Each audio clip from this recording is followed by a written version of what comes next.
नमस्कार मित्रांनो. तर आज आपण शेतकरी बंधू कुक्कुटपालन प्रकल्प इथे या स्थळी भेट घ्यायसाठी आलेलो आहोत.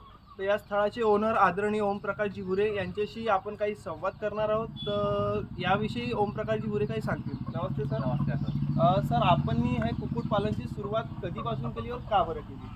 आपल्याकडे ही सुरुवात झाली होती 4-5 वर्षा अगोदर आपण चालू केलेलं होतं. ओके. कमी याच्यामध्ये कमी क्वांटिटीमध्ये 10-20 पासून सुरुवात केली आपण हो. आता. आणि आता सध्या आपलं प्रोडक्शन कमीत कमी 400 ते 500 चिक्सपर्यंत पोहोचलेलं आहे.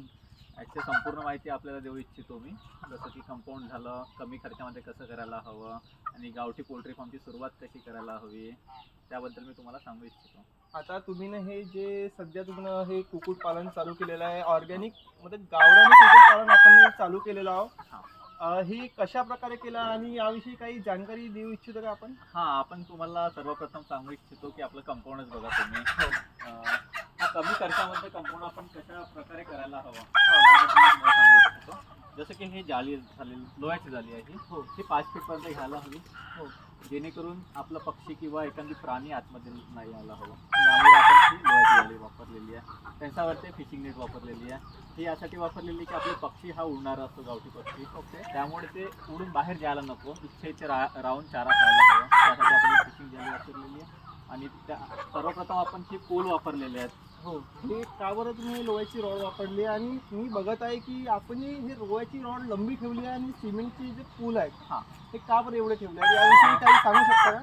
तर हे सिमेंटचे पूल यासाठी वापरलेले आहेत की ती गंजत नाही. सिमेंटचे पूल जंग नाही चढत त्याला. हो.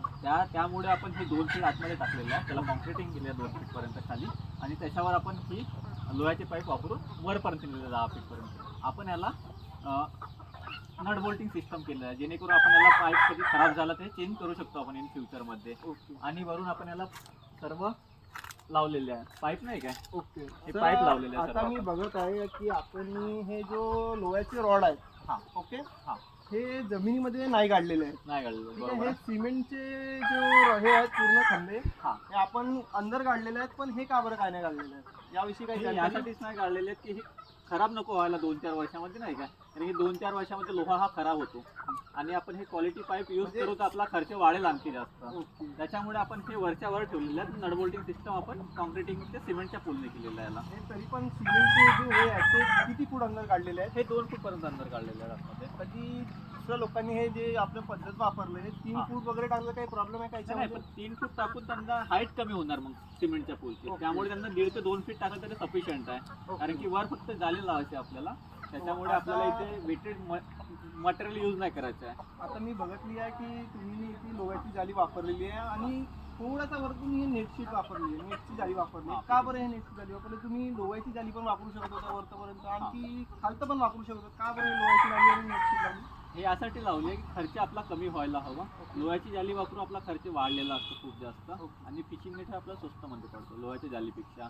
आणि त्यांचं वेट पण खूप जास्त होऊन जाईल वर हँगिंग करायला. हो. त्यामुळे आपण ही फिशिंग नेट लावलेली आहे. हो. आणि मी बघत आहे की वरतं आपण इथे लोह्याची सुद्धा एक रॉड लावलेली हां, आहे पाईप वरतनुसार. हां. का बरं ती वरतं का बरं लावली आहे? ते तुफानसाठी लावले आहे. तुफानामध्ये कंपाऊंड आपला डॅमेज नको व्हायला. त्यामध्ये तुम्ही लोह्याच्या पाईपपेक्षा तुम्ही बास पण लावू शकता आडवे, किंवा ते आपली रस्सी असते नायलॉन रस्सी, ही सुद्धा वापरू शकता तुम्हाला खर्च आणखी कमी करायचा असेल तर.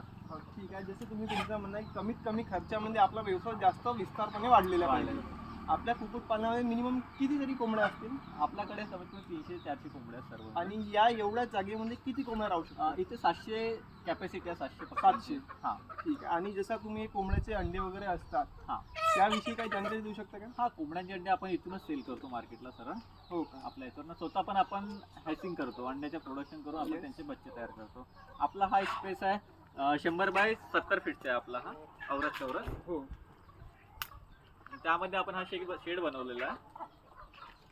तर आपण बघित आहोत की सर तुम्ही या कुक्कुटपालनामध्ये अनेक प्रकारचे कोंबड्या ठेवलेल्या हां. आहेत. मिनिमम आपण सांगू शकता किती जातीचे कोंबड्या असू शकतात? नाही, हे आपल्याकडे पूर्ण प्युअर गावरान पक्षी आहे हा आपला. गावाखेड्यातला पक्षी आहे हा पूर्ण. हो. आपण याच्यामध्ये व्हेरायटी नाही ठेवली आहे बाकी.